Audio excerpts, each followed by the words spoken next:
Hi student, GIT के online class में आप सबका स्वागत है। और आज के क्लास में जानेंगे फाइनल अकाउंट्स में बैलेंस शीट के बारे में। जो कि याद रखिए, पिछली क्लास हम लोगों ने पढ़ा था ट्रेडिंग अकाउंट और प्रॉफिट एंड लॉस अकाउंट। जो ट्रेडिंग अकाउंट क्या था, ये सिर्फ परचेज और सेल से संबंधित होता है, जिसमें बिजनेस का ग्रॉस प्रॉफिट और ग्रॉस लॉस के बारे में बताया जाए। वो हमारा क्या कहलाएगा? Trading account. और उसका हम लोग पढ़े थे क्या? Profit and loss account. Profit and loss account क्या होता है कि जो हमारे बिजनेस का व्यापार स्थिति का ज्ञान कराता है। आ रहा समझे ना? और यह बिजनेस में जितने भी एक्सपेंस, वो सभी एक्सपेंस को शामिल किया गया है। फॉर एग्जांपल, इसमें डिप्रिसिएशन एंड प्रोविजन को भी शामिल किया गया। और यह बिजनेस का नेट प्रॉफिट और नेट लॉस को दर्शाता है। इतना क्लियर है ना? और उसके बाद से आज हम लोग को जानना है क्या? बैलेंस।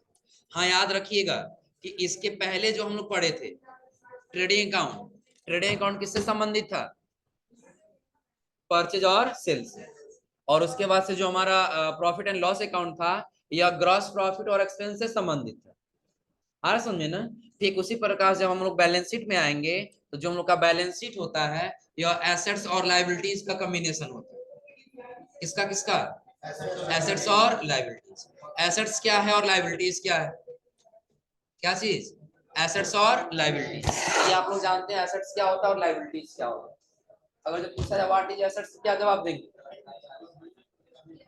हाँ, जो भी अस्थायी या अस्थायी रूप से बिजनेस को चलाने वाली चीज क्या कहलाएंगी? वस्तुएं, एसेट्स कहलाएंगी। और लायबिलिटीज, हाँ, जो हमारे बिजनेस के ऊपर क्या हो, बकाया। अब एक एग्जांपल समझ लीजिए कि जब भी आप अपने बिजनेस में काम करेंगे और बैलेंस शीट तैयार करेंगे, अरे समझे ना, तो वहां पे लायबिलिटीज अलग रहेगा और एसेट्स अलग रहेगा। और एसेट्स का टोटल अमाउंट लायबिलिटीज के टोटल अमाउंट के क्या होना चाहिए? हमेशा बराबर होना चाहिए। अब ऐसा क्यों? अगर जो हम ले लें कैपिटल, अगर जो बिजनेस में पैसा लगाया है, कौन? कैपिटल ही बिजनेस पैसा लगाएगा ना। तो अगर जो कैपिटल लगा दिया 10,000 रुपए, तो जो एसेट्स है बिजनेस में, तो एसेट्स दिखना चाहिए 10,000 रुपए का ना। कितने का दिखना चाहिए? 10,000 रुपए का। और अगर 10,000 रुपए का एसेट्स नहीं है, सपोज कि अगर जो वो 8,000 रुपए का ही है, तो बाकी का 2,000 कहाँ गया, ये इसका रिपोर्ट मिलना चाहिए नहीं मिलना चाहिए? आ समझे ना? तो यानी कि जो हमारा लायबिलिटीज है, वो हमेशा किसके बराबर होना चाहिए? एसेट्स। तो देखिए, सबसे पहले ऊपर यहाँ कह रहा है कि the balance sheet is a statement that summary the assets and liabilities आपके। जो हमारा बिजनेस होता है, जो हमारा बैलेंस शीट है, वो एक स्टेटमेंट है, एक रिपोर्ट है। किसका किसका? तो एसेट्स और लायबिलिटीज। आप एक बिजनेस हम देखिए, तो एक बिजनेस में हम बैलेंस शीट तैयार कर रहे हैं। क्या तैयार कर रहे हैं? Balance sheet. तो उस बैलेंस शीट में दो चीज कॉम्बिनेशन होगा, क्या क्या? एसेट्स और लायबिलिटी। जो आ कह रहा था excess of assets over liabilities, it is the net worth of a business. कि जो हमारा बिजनेस है, उस बिजनेस हम क्या कर पाएंगे? एक्सेस कर पाएंगे। कि कहीं ऐसा तो नहीं है ना कि हमारे एसेट्स से ओवर, यानी कि कहीं ज्यादा लायबिलिटीज हो गया है। एसेट्स कम होगा और लायबिलिटीज ज्यादा होगा, तो भी बिजनेस में क्या है? लॉस। कैसे? तो सपोज करो, बिजनेस का मालिक 100 रुपए लगा दिया और बिजनेस मात्र 70 रुपए का ही एसेट्स दिख रहा है, तो बाकी का 30 रुपए कहीं चला गया, पता चलेगा? नहीं पता चलेगा ना। तो ये हमको पता करना है कि एसेट्स से कहीं हमारा ओवर लायबिलिटीज ना हो जाए। जो कह the balance sheet providers information that help in excess. यानी कि जो हमारा बैलेंस शीट होता है, वो प्रोवाइड करता है, एक इंफॉर्मेशन देता है कि आप अपने बिजनेस में जितने भी डेटा को एक्सेस कर रहे हैं, उन सभी इंफॉर्मेशन को आप आसानी से देख सकते हैं। जैसे दे रहा है एक company long term financial strength and performance, कि जो आपका बिजनेस है, यदि बैलेंस शीट आप चेक कर रहे हैं बराबर, तो आपके बिजनेस का परफॉर्मेंस हमेशा क्या रहेगा? बना रहेगा। हमेशा आपका बिजनेस बिल्कुल अच्छे पोजीशन पे ही रहेगा। जैसे एक एग्जांपल ले लेते हैं, नीचे दिया भी है day to day working capital management. Suppose करिए कुछ बिजनेस है, और बिजनेस में वो जो कैपिटल पैसा लगाया है, तो वह मैनेजमेंट रखेगा ना।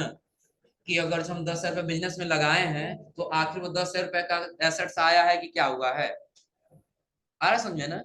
तो जो कौन रखेगा? कैपिटल रखेगा डे टू डे। तो सारा मैनेजमेंट अगर जो निकालना हो या कोई रेशियो निकालना, तो किसके माध्यम से?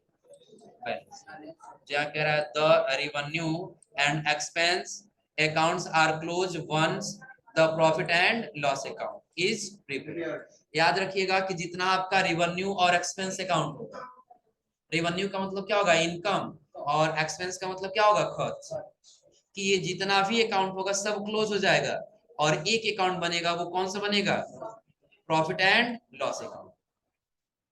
यानी कि आप कितना कमाए हैं, कितना खर्च है, वो सारा क्लोज हो जाएगा। बस आपका निकलेगा क्या, कि आपने कितना प्रॉफिट कमाया और आपने कितना लॉस कमाया। जो आगे कह रहा है, expense accounts will not have an opening balance for the next accounting period. इसका मतलब समझ लीजिए कि जो आपका एक्सपेंस यानी कि खर्च है, वो अगले फाइनेंशियल ईयर के लिए ओपनिंग बैलेंस नहीं बने। मतलब कि अगर जो हमारा बिजनेस है और एक हम ले लिया फाइनेंशियल ईयर, 1 अप्रैल से स्टार्ट हुआ और ये खत्म कब हो जाएगा, 1 अप्रैल 2023 से, और ये खत्म कब हो जाएगा, 31 मार्च 2024। आ रहा समझ में ना। अगर जो आप अपने बिजनेस में प्रॉफिट कमाए हैं, क्या कमाया है, प्रॉफिट कमाया है, तो आने वाला फाइनेंशियल ईयर 1 अप्रैल 2024 से लेकर के कहां तक चला जाएगा, 25, यही होगा ना, 31 मार्च 2025। तो जो अगर जो आप प्रॉफिट कमाए हैं, तो अगले फाइनेंशियल ईयर के लिए वो ओपनिंग बैलेंस बनेगा। क्या बनेगा, ओपनिंग बैलेंस। यानी कि सपोज करिए कि इस फाइनेंशियल ईयर में जब शुरुआत किए थे तो आप 10 रुपए लगाए थे। कितना लगाए थे, 10 रुपए। आपका प्रॉफिट हुआ 5 रुपए, तो टोटल आपके पास अमाउंट कितना बचेगा, 15 रुपए। तो ये 15 रुपया लेकर के अगले साल बिजनेस स्टार्ट करेंगे ना, तो प्रॉफिट अगले साल के लिए ओपनिंग बैलेंस बनेगा। लेकिन जो एक्सपेंस है, कह रहा है expense account will be not have an opening balance for the next accounting period.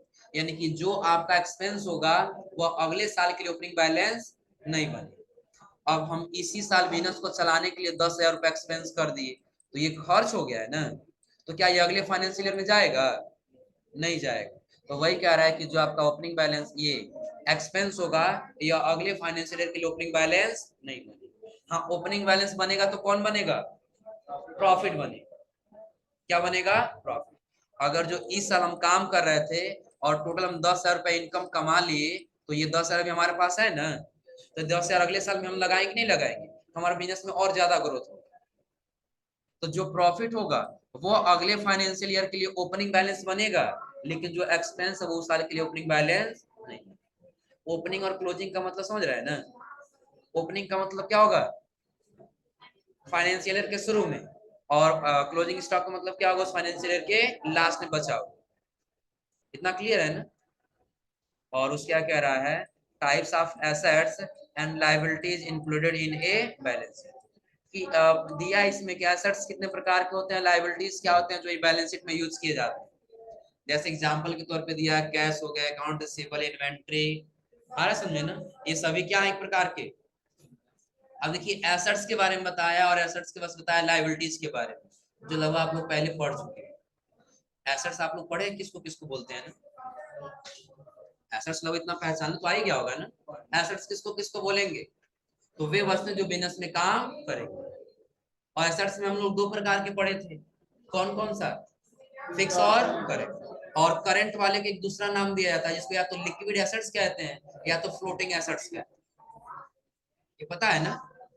अब वही दिया है, देखिए करंट एसेट्स दिया है, लिक्विड एसेट्स दिया है, इन्वेस्टमेंट क्या है, फिक्स एसेट्स क्या है। आ रहा समझ में ना। यानी कि जितना भी एसेट दिया है लगभग लगभग हम लोग पहले पढ़ चुके हैं।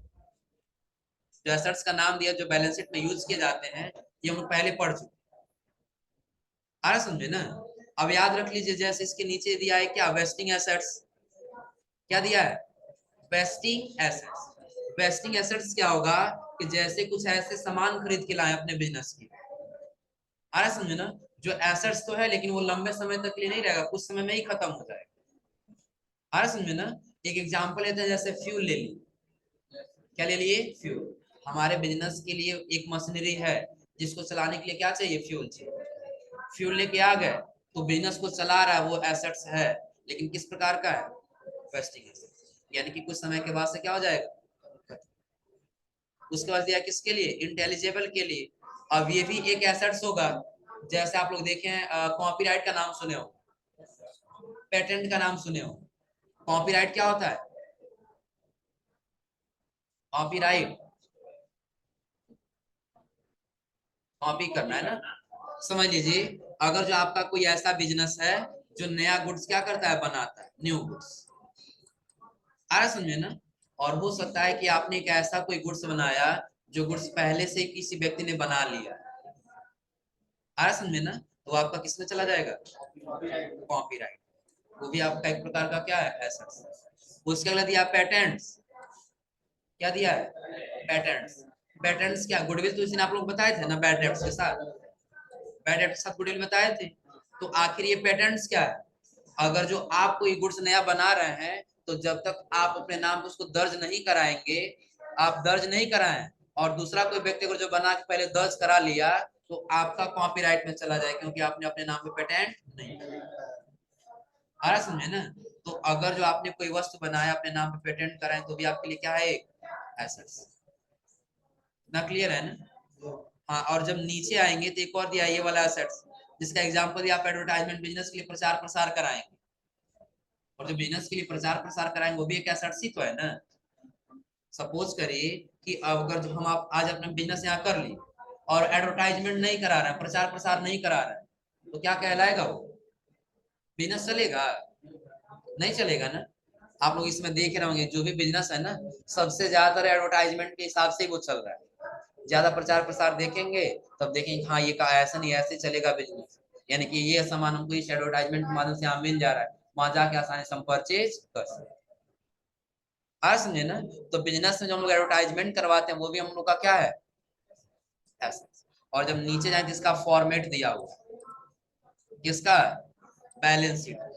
जो बैलेंस शीट में देखिए एक तरफ क्या है, लायबिलिटीज, और दूसरी तरफ क्या है, एसेट्स। अब पहले पहचान लीजिए कौन लायबिलिटीज है और कौन हमारा एसेट्स। तो सबसे पहले दिया है क्या, कैपिटल, ऊपर क्या दिया है, कैपिटल। तो कैपिटल क्या होगा, एसेट्स होगा, लायबिलिटीज होगा, एसेट्स होगा।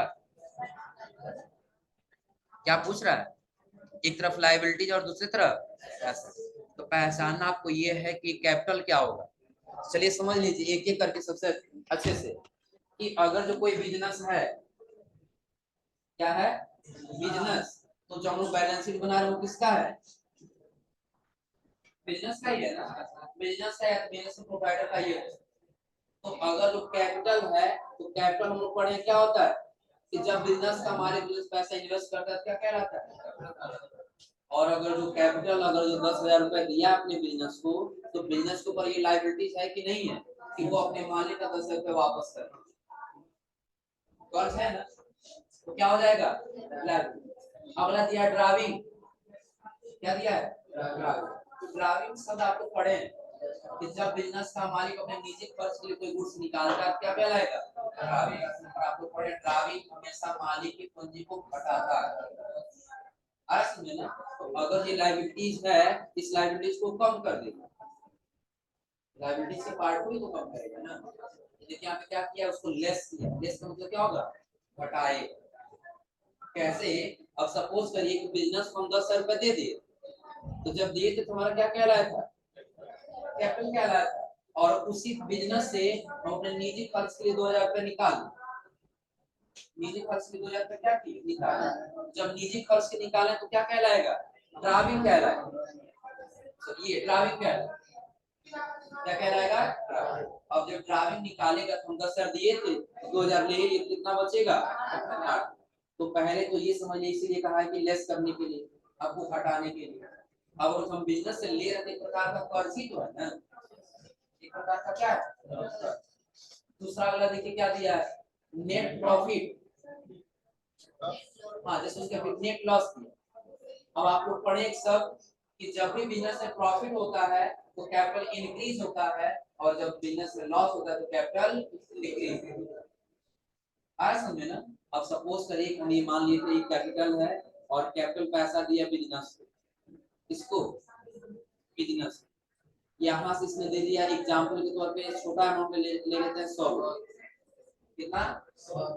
अगर जो लॉस चला गया बिजनेस में 100 रुपए, पूरा पूरा पूरा चला जाए, थोड़ा सा चला जाए, लॉस हुआ है ना।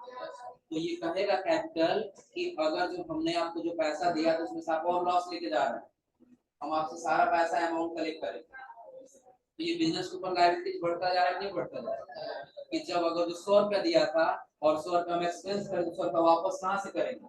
लायबिलिटीज है कि नहीं है? आया समझे ना? और अगर 100 रुपया कैपिटल दिया था अपने बिजनेस को, तो बिजनेस इसको 120 या 150 रुपया दे दिया। आया समझे ना? तब कैपिटल के ऊपर लायबिलिटीज हो जाएगा। हम 100 रुपया दिए थे और 150 रुपया दिया है, हमारे पास कितना लायबिलिटीज है? 50। लायबिलिटीज है कि नहीं? ये भी किसमें चला जाएगा? लायबिलिटी। क्लियर है ना?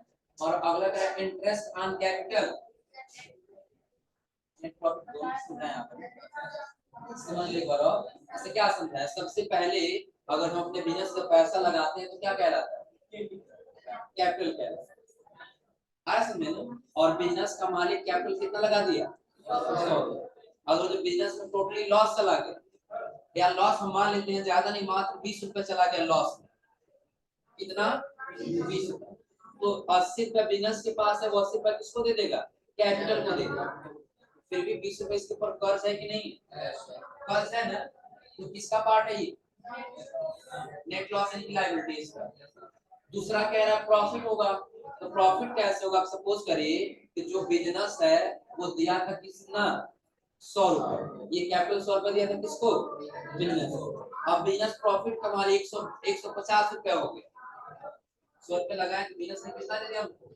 150 रुपए। हम दिए कितना थे? 100 रुपए। एक्स्ट्रा कितना ले लिया उससे? तो 50 रुपए हमारे पर लायबिलिटीज है कि नहीं? कर्ज है ना? तो कर्ज किसका पार्ट है? नेट प्रॉफिट किसका पार्ट है? लायबिलिटीज। क्योंकि अभी हम यही पहचान है ना, कब लायबिलिटीज और कब एसेट्स होगा। जब हम लायबिलिटीज का पार्ट समझो तो सबसे पहले हम ये बता दें कि बिजनेस का मालिक जिसको पैसा देगा तो बिजनेस के ऊपर लायबिलिटीज है, कर्ज है कि अपने बिजनेस का मालिक का सारा पैसा क्या करेगा? वापस करेगा। ड्राइविंग और जो बिजनेस से ले लिया उसके ऊपर लायबिलिटीज है, वो बिजनेस से निकाला उसको देना।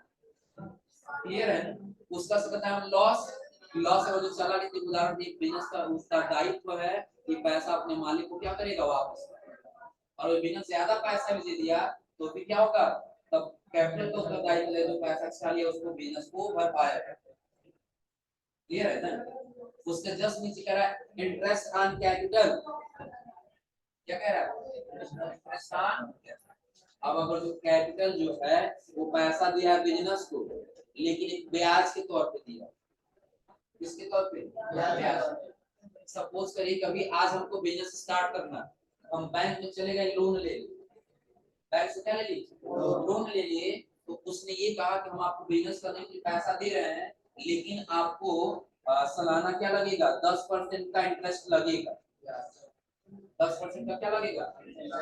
तो बिजनेस के ऊपर ये लायबिलिटीज है कि नहीं? वो पर मंथ 10% ब्याज देगा। लायबिलिटीज है ना? अगर जो आप किसी 10,000 रुपए ले लीजिए और प्रति माह आपका 10% बढ़ता जाए तो आपके ऊपर लायबिलिटीज होगा कि एसेट्स होगा? कर्ज ही तो बनेगा ना। अगर आप किसी पैसा ले लेते हैं ब्याज के ऊपर तो देखते हैं कि आपका ऊपर बढ़ता जाता है। पहले 10,000 का 12,000 हो गया, 14,000 हो गया, बढ़ता जाता है ना। तो ये किसका पार्ट हो जाएगा? लायबिलिटी। और यही सबको जोड़ करके माइनस करके लेके आ जाएंगे, वही हमारा क्या बनेगा? कैपिटल या प्रोप्राइटर। नीचे का है लॉन्ग टर्म लोन, ये लॉन्ग टर्म लायबिलिटीज ग्रुप क्या दिया है? Long term liability. और इसके अंदर दिया दो चीज। पहला क्या दिया है? Long term loan. अगर हम कहीं किसी बैंक से लोन ले लेते हैं कि 2 साल के बाद हम ये पैसा आपको वापस करेंगे, ऐसा होता है ना? फिक्स अमाउंट हम निकाल लेते हैं और एक समय के बाद हम उसको ला करके जमा करते हैं। हम बैंक से लोन लिए हैं लेकिन एक लंबे समय तक के, आज समझे ना? तो लोन है तो क्या लायबिलिटी है, एसेट्स है? बैंक से लोन ले लेते हैं, लायबिलिटी है कि एसेट्स है? लायबिलिटी है। अगला कह रहा है लॉन्ग टर्म डिपॉजिट। क्या होगा लॉन्ग टर्म डिपॉजिट? डिपॉजिट का मतलब होता है जमा करना, और विड्रॉ का मतलब निकालना। डिपॉजिट का मतलब जमा करना, विड्रॉ का मतलब निकालना। एक उदाहरण बैंक की ले लीजिए कि अगर जो आप बैंक में जा करके एक फिक्स अमाउंट जमा करते हैं, बैंक में जमा करते 50,000 रुपए और वो हम फिक्स करा दिए कि 10 साल या 5 साल या 2 साल के बाद हम निकालेंगे, ऐसा इसमें है कि नहीं? हम निकालेंगे तो बैंक के ऊपर वो लायबिलिटीज है कि नहीं? को पैसा उसको वापस करेगा, उसको इंटरेस्ट लगता है? लगता नहीं। एक्सेल में अभी फंक्शन आप लोग पढ़े हैं ना, एक्सेल में अभी फंक्शन फ्यूचर वैल्यू कि अगर जो हम 1500 रुपया पर मंथ जमा करेंगे तो 7% का इंटरेस्ट मिलेगा, ये आप लोग पढ़े। वही डिपॉजिट है, एक बार जमा कर देंगे 10 महीने तक कंप्लीट, फिर हम 2 साल या 4 साल के बाद निकालें, सारा ब्याज इकट्ठा होगा, मिलेगा ज्यादा अमाउंट। आ समझे ना। तो अगर हम किसी को पैसा दे रहे हैं, जमा कर रहे हैं, तो उसके ऊपर क्या लायबिलिटी है, कर्ज है, किधर आ जाएगा, लायबिलिटी साइड। और अगला कह रहा है करंट लायबिलिटी। करंट लायबिलिटी समझ रहे हैं ना, जो फिक्स नहीं है, कम समय के लिए होगा। जैसे दे रहा है इनकम रिसीव इन एडवांस, आपको इनकम हुआ है लेकिन किस माध्यम से, एडवांस के रूप। एडवांस कब होगा, अगर जो सपोज करिए कि हमारा जो बिजनेस है, हम अपने बिजनेस से किसी गुड्स को बेचते हैं, आया समझे ना। जैसे एक उदाहरण ले लेते हैं, सपोज करिए कि हमारे पास बुक्स है, बुक्स हम बेचते हैं, बुक्स के डीलिंग करते हैं। अगला व्यक्ति आया हमारे पास एक बुक्स खरीदने के लिए, जो कह नहीं ये वाला बुक्स हमारे पास नहीं है, और आप उन्हें कुछ पैसा जमा कर देते हैं, तो हम अगले दिन मंगा के आपको, हमारा इनकम है लेकिन हम उसके एडवांस के रूप में लिए। तो जब तक हम उसको वस्तु नहीं दे देते हैं, तब तक हमारे बिजनेस के ऊपर वो क्या है, लायबिलिटी यानी कर्ज है कि नहीं। अब सपोज करिए कि आप हमारे पास आगे मोबाइल फोन खरीदना, हम कहिए आप कुछ पैसा दे दीजिए, हम गोरखपुर से मंगा के आपको दे दें, तो आप पैसा हमको दे दीजिए, आ समझे ना। तो हमारे ऊपर लायबिलिटी कर्ज है कि नहीं, लेकिन फिक्स रहेगा, क्या रहेगा, करेंट लायबिलिटीज है, कम समय के लिए। यानी कि आज हम आपसे एडवांस ले लिए हैं और नहीं आता, हम आपको पैसा वापस भी कर देंगे, चलिए आपका सामान नहीं मिला, आ समझे ना। और फिर जस्ट उसका आइडिया क्या, लायबिलिटीज फॉर एक्सपेंस, अगर जो आपने एक्सपेंस किया उसका आपके ऊपर कर्ज, आ समझे ना। दोस्त के साथ चले गए थे घूमने के लिए और बोले काम करना, आपको पैसा देना, फिर बाद में दे, आ समझे ना, हमारे ऊपर कर्ज है कि नहीं। हाँ, अगर जो नहीं देते हैं उसको, चलो ठीक है 2 दिन के बाद दे देंगे, 4 दिन के बाद दे देंगे, करते करते 2 साल हो गया तो फिक्स में चला जाएगा, आया समझे ना। लेकिन ये किस कैटेगरी में जाएगा, करंट में जाएगा, लायबिलिटीज का पार्ट समझ आ रहा है ना। अगला क्या है, संदिग्ध क्रेडिटर्स। क्रेडिटर्स किसको बोलते हैं, क्रेडिटर्स किसको बोलते हैं, भूल गया, क्रेडिटर्स आप लोग पढ़े हैं ना, क्रेडिट और डेबिट नहीं पूछ रहे, क्रेडिटर्स और डेबिटर्स पूछ रहे हैं, ये आप लोग पढ़े हैं। जिस व्यक्ति से हम परचेस करते हैं वह व्यक्ति हमारे लिए क्रेडिटर्स कहलाता है, अब याद आ रहा है ना। और जिससे हम सेल करते हैं सामान को, वो हमारा क्या कहलाता है, डेब्टर्स कहलाता है। यानी कि जो हमारा कस्टमर होगा वो डेब्टर्स है, और जिससे हम सामान खरीदते हैं सप्लायर हमारा क्या है, क्रेडिटर्स। तो अगर हम अपने सप्लायर को ले ले तो उससे सामान खरीदेंगे ना, तो हो सकता है उससे कुछ सामान खरीदे हैं जो उधार बेस पे है, तो संदिग्ध क्रेडिटर्स इस प्रकार का क्या है, लायबिलिटी है कि नहीं है। हम सामान खरीद के ले गए अपने सप्लायर से, उसको पैसा नहीं दिए, हमारे पर लायबिलिटीज है कि नहीं। अगला कह रहा है क्या, बिल पेएबल्स, हो सकता है किसी अमाउंट को लेकर किसी कोई वस्तु खरीदे हैं, उसका बिल आपको पे करना है, अभी आपने पे नहीं किया, तो पेएबल अमाउंट है, तो आपके ऊपर एसेट्स है कि लायबिलिटीज है, लायबिलिटी। अगला क्या कह रहा है, बैंक ओवरड्राफ्ट, जिसको शॉर्ट में बैंक ओडी बोला जाता है, क्या बोला जाता है, बैंक ओडी। और ओडी अकाउंट क्या समझ लीजिए, जैसे आप लोग क्रेडिट कार्ड का नाम सुने होंगे, क्रेडिट कार्ड सुने हैं ना, कि अगर आपके बैंक में पैसा नहीं है फिर भी आप लोन के तौर पर उससे पैसा ले सकते हैं, उसी को हम बोलते हैं बैंक ओवरड्राफ्ट अकाउंट। क्या बोलते हैं, बैंक ओवरड्राफ्ट अकाउंट, यानी लोन का खाता। क्या होता है, लोन का खाता। अगर हमारे पास क्रेडिट कार्ड है और बैंक में पैसा नहीं है, फिर भी हम 10 से लोन ले ली, हमारे ऊपर क्या है, लायबिलिटी है कि एसेट्स है। और जस्ट उसके नीचे दे रहा है क्या, short term. Short term loan क्या है, हम किसी से पैसा ले लिए लेकिन लंबे समय तक के लिए नहीं, कहते आज आपको उनको 10,000 दे दीजिए और 2 या 3 दिन हम आपको ये पैसा दे देंगे, तो क्या हो जाएगा, शॉर्ट टर्म लोन। यानी कि किसका पार्ट है, सारा लायबिलिटीज का पार्ट समझ आ रहा है ना। विकास में बनी कर रहा है क्या जी,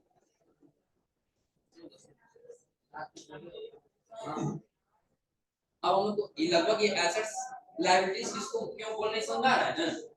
जैसे देखिए हम आपको क्या समझाए, कि अगर जो ये लॉन्ग शॉर्ट टर्म लोन को रखा गया है तो लायबिलिटीज में ही क्यों रखा गया? अभी समझ आ रहा है ना कि और हम किसी से पैसा ले लिए लोन के तौर पे, तो हमारे ऊपर कर्ज है और कर्ज एसेट्स में बन के देखा जाएगा। क्लियर है ना? उसके बाद से अगला उनका दे रहा है क्या? एसेट्स। क्या दे रहा है? तो गुडविल आप लोग पढ़े थे ना? गुडविल क्या बताया तू कि और ऐसा अमाउंट है जो हमसे कभी रिकवर नहीं होने वाला, इसको क्या बोलेंगे? बैड डेट्स बोलेंगे। बताया था आप लोगों ने? बैड डेट्स इसको बोलते हैं,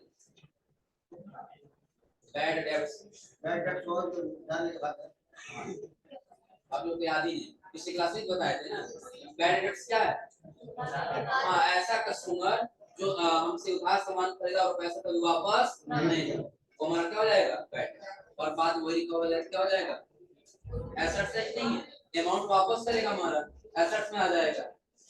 वो गेन भी हो सकता है क्या? गेन भी कम कर सकते हैं, गेन भी कह सकते हैं, प्रॉफिट में आ जाएगा। आज समझे ना? लेकिन वहाँ पे गेन नहीं बोलेंगे, हम गुडविल बोलेंगे। तो उसका भी एक रूल, आज समझे ना? रूल क्या है? सपोज करें कि अगर जो आप जिस प्रकार से बैड डेट्स कह रहे हैं उसको आप लॉस भी तो कह सकते थे ना। आज समझे ना? लॉस हम दिखाएंगे लेकिन किसके माध्यम से लॉस हुआ है? बैड डेट्स के माध्यम से। प्रॉफिट तो हुआ है लेकिन किसके माध्यम से? गुडविल। क्लियर है ना? उसके जस्ट आगे कह रहा है क्या? पेटेंट। तो पेटेंट अभी आप लोग बताए हैं कि अगर हमारा कोई बिजनेस है, नया कोई वस्तु अगर जो बना दिए हैं और अपने नाम पर उसको पेटेंट कराएंगे ताकि दूसरा कोई हमारा कॉपीराइट ना करे। आज समझे ना? तो हमारे एसेट्स होगा कि नहीं होगा? अगला क्या कह रहा है? कॉपीराइट। अगर तो कोई हम वस्तु बना है और कॉपीराइट में चला भी जा रहा है तो भी हमारा वो एसेट्स है कि नहीं? लैंड एंड बिल्डिंग्स, भूमि या भवन, क्या होगा? एसेट्स और लायबिलिटीज होगा, एसेट्स। अगला कह रहा है क्या? Plant and machinery, motor vehicle, यानी कोई वाहन है या फिर कोई प्लांट एंड मशीनरी है तो आपके बिजनेस के लिए क्या होगा वो? अगला कह रहा है फर्नीचर, फर्नीचर भी क्या होगा? अगला कह रहा है क्या? लॉस टूल्स, यानी कुछ ऐसे आपने टूल्स खरीदे बिजनेस के लिए, वो भी आपके बिजनेस के लिए क्या कहलाएगा? उसके नीचे का लॉन्ग टर्म इन्वेस्टमेंट। इन्वेस्टमेंट को मतलब समझ रहे हैं ना कि अगर जो आप अपने इन्वेस्ट में पैसा इन्वेस्ट कर दे रहे हैं तो पैसा इन्वेस्ट है तो आपका एसेट साइड नहीं है, उसी के बदले ही तो आप पैसा कमा रहे हैं ना। इन्वेस्ट है नहीं है, और इन्वेस्ट किसमें चला जाएगा? और अगला कह रहा है करंट एसेट्स के अंतर्गत आ जाएगी, जो कह रहा है शॉर्ट टर्म इन्वेस्टमेंट, जो कम समय के लिए इन्वेस्टमेंट। आज समझे ना? जैसे देखते हैं कि हाँ अभी आने वाला है ना, गेहूं का सीजन आने वाला है ना, तो हम एक क्या करेंगे ट्रैक्टर के साथ हम इसका जो हमारे फादर को खरीदेंगे, इसका मशीन देखो।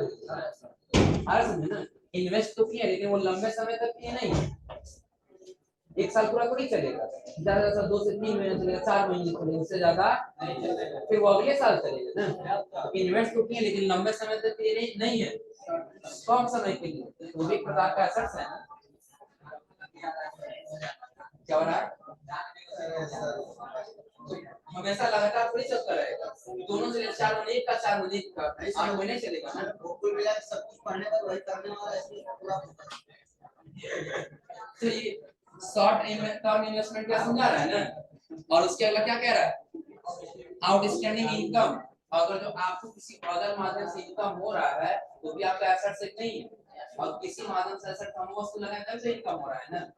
अगला क्या कह रहा है? Prepaid expense, closing stock. तो आप लोग क्लोजिंग स्टॉक क्या है आप लोग पढ़े?